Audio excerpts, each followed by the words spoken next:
I hope you don't get the sickness.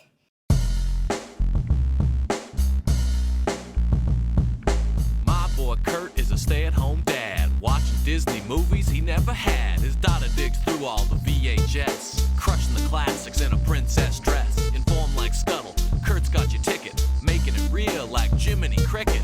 Most off the Captain Hook, but if the Tweedledum, he'll be taking more shots than Bambi's mom. Leaves him raised like Simba, or cracked like the beast dishes. He'll show you a whole new world, you won't need 3 wishes. Stay-at-home Disney dad.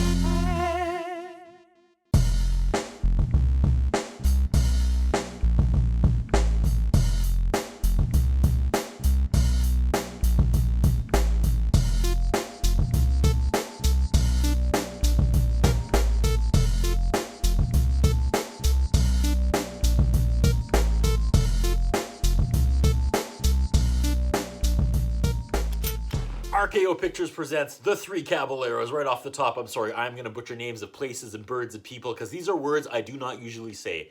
And as always, one take, no redos. Okay, The Three Caballeros, Panchito, Jose Carioca, and Donald Duck. Also starring Aurora Miranda. Pause Google. Aurora Miranda is a Brazilian singer-dancer famous for being in The Three Caballeros. Okay, let's go. We start with a package, and the gift tag says Pato Donald. Donald is excited. He tears open the package. Inside the package is a bunch of presents. The first one is a movie projector. He looks at the film reel, and it's a movie about a penguin. Donald tries setting up the screen on the projector, and he bumbles it, and he ends up projecting the movie onto his own butt. Pause for laughter. The story is called Aves or Raras. We start with a shot of an island, and the narrator says Donald has more relatives here than there are coffee beans in Brazil. I like that. We go below Argentina to the South Pole. We get a montage of these amazingly cute penguins. This has to be some of my favorite Disney animation of all time. These penguins are amazing. We meet Pablo. He's a penguin, but he's always cold. And Smokey Joe is the stove that he warms himself up with. Noted. He wants to go someplace tropical. He bravely sets out for the isle of his dreams. He keeps trying to make the trek, but he keeps failing until he makes a boat out of ice and sets off. This is not going to end well. This is like the blueprint for Frozen's Olaf, right? Wants to be warm. The south wind carries him north. He sails past Lima, capital of Peru. He ends up at Quito, which is right on the equator, and then he heads for the Galapagos Islands. Did I get it? Close. And the sun, which melts his ice boat, but he makes it, and we end with him in the hammock, sweating and missing the cold. The narrator leaves us with, quote, "Haha, never satisfied, that's human nature for you, even if you're a penguin." And I have a new tombstone quote. We cut back to Donald, who agrees with that quote and says, "You're absolutely right." What is happening here? I feel like I should be learning some sort of lesson, but no lesson is being learned. Next, we go to the Amazon jungle and we meet a bird called a Nami Pretel of Venezuela and Colombia, who carries his own bagpipes under his beard, and his cousin, the Arpapa, the pride of Paraguay, and the Colombian Cuttery. I can't keep up with this. I'm sorry. They're just listing a bunch of exotic birds, and I can't spell them out phonetically quickly, so I'm just going to let this go by. We meet the Araquan, and this bird climbs out of the water and then comes out of the projection, like comes out of the wall, to be with Donald in the real world in his living room, like Samara from The Ring. And yeah, spoilers, shut up. On to the next short. We meet a little Onero bird, and then a little boy comes out, and the narrator's like, "Hey, that's me. I was up early that day because I was going hunting. So I put on my compachos and tied on my shiripa, tied on my shiripa, tied on my shiripa, tied on my shiripa, tied on my shiripa." Is he saying shitty pack? He puts his knife in his belt and his pants fall down. He's hunting condors, but instead of condors, he finds a flying donkey, which is so typical, am I right, condor hunters? He ends up riding this flying donkey. The donkey was acting like he was, quote, loco. Love it. The boy trains the donkey to race. Sure. It's the day of the fiesta, and they dance the samba, and there's a race, and the winner gets 1,000 pesos. Everyone laughs at this kid's donkey. The race starts, he's losing the race, so he busts out the donkey wings, and they fly, and they win the race, and then they fly off. What became of me and the flying donkey? No one saw either of us ever again, the narrator says. And that's funny. So random, but funny. Donald picks up another gift, opens it up. It's a book about Brazil. And here comes Jose Carioca, giant stogie and all. That other spaz bird that came out of the film, like Samara, is all running around.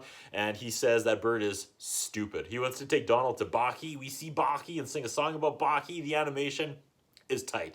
Now he wants to take Donald to Baki, but Donald ends up taking Jose somewhere else instead. I didn't catch it because Donald said the name of the place in his Donald voice, and Okay, but they end up in Baki anyways. I don't know, folks. I'm trying here. A woman who sells cookies goes by, and we transition into the part where the real live women coexist and interact with the animated birds. This has to be Aurora Miranda. She's joined by her backup band and singers, and Donald and Jose dance around her. Donald is completely Twitter-pated with her, and actually every guy in the band stares at her like in the creepiest, perviest way possible. Donald is mad because he wants to be the only guy perving on Miranda. The singing and the dancing continues, and the live footage and the animated characters just blend perfectly. This is fun. Not a lot to write about, but this is fun. I'm enjoying this. Donald gives her flowers, and she kisses him, and then he just loses his mind. Like, he snaps, and we have this Dumbo-esque sequence where nothing makes sense, and he's all messed up, and percussion people are dancing, and the real people are showered in random flashing colored lights. Back at the house, we're out of that. Donald opens another present. We play with animated sound waves, and it kind of sounds like the Three Caballeros song is beginning. It is, and out comes Panchito, and he's screaming and shooting his guns all willy-nilly as he makes his grand entrance. I already love this guy. We finally jump into the Three Caballeros song. This is great, but this is lunacy. Jose plays his umbrella like a trumpet. Panchito makes the outline of a woman with his hands and sings, quote, "Some Latin baby says yes, no, or maybe." I like this guy. The song ends, and he gives Donald a piñata. We get a look at what Christmas looks like in Mexico. They talk about Mary and Joseph and the baby Jesus, and it's weird today to see how much Christianity was in these old cartoons. I have no opinion. I'm not thumbs up, thumbs down, not trying to make any statement here. You just don't see biblical representation in anything mainstream these days, and it's just weird to see it, how much of it was back. Okay, anyways, for Christmas in Mexico, we go back to Donald trying to hit the piñata. Of course, he bumbles it, and he hits himself in the head, and he loses his and then he has this weird Mexican hallucination from his head wound. We're told the history of Mexico is actually in its flag, and that's cool, that's neat. We get the animated history of Mexico, and then we transition into another song. They take a flying carpet to Mexico, so we have the three animated caballeros on an animated flying carpet over top real video footage of Mexico. Amazing, I like this. They watch the locals dance and continue the tour and head to Veracruz.